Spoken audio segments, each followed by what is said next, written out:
पापी स्त्री, तेरे गंदे कर्मों की वजह से मैं तेरे घर से जा रही हूँ।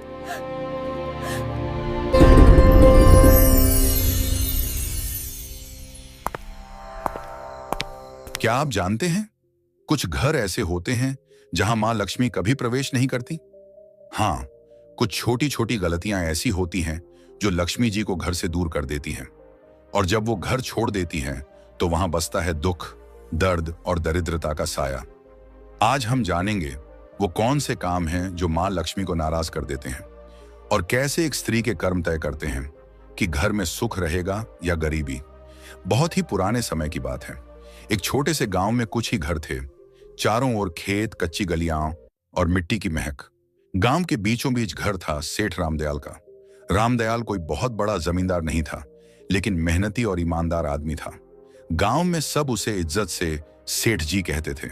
उसका अनाज का छोटा सा व्यापार था जो धीरे धीरे चल निकला था। सुबह सूरज निकलते ही वो काम पर निकल पड़ता, और शाम को थक कर घर लौटता तो उसकी पत्नी सुशीलाबाई उसे दरवाजे पर मुस्कान के साथ स्वागत करती। सुशीलाबाई बहुत ही शांत और संयमी स्त्री थी। चेहरे पर हमेशा सादगी झलकती थी। माथे पर छोटी सी बिंदी, साड़ी का पल्ला सिर पर। वो मानती थी कि घर की असली शोभा उसके सोने चांदी से नहीं, बल्कि सफाई और सच्चे मन से होती है। हर सुबह सूरज से पहले उठकर वो आंगन बुहारती, तुलसी पर जल चढ़ाती और फिर चूल्हे में फैला दिया जलाती। उसकी यही दिनचर्या थी, सादगी में भक्ति, भक्ति में अनुशासन। गांव की औरतें अक्सर कहती, सेठानी के घर में तो मां लक्ष्मी खुद रहती हैं। रामदयाल और सुशीलाबाई का एक ही बेटा था, अर्जुन।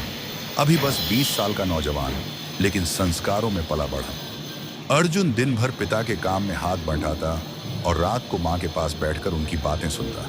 वो मां से कहता, अम्मा, जब आप तुलसी के पास दिया जलाती हैं ना, लगता है घर में सचमुच देवी उतर आई हैं। सुशीलाबाई मुस्कुरा देती और कहती, बेटा, देवी तो हर उस घर में रहती हैं जहां सफाई और श्रद्धा होती है।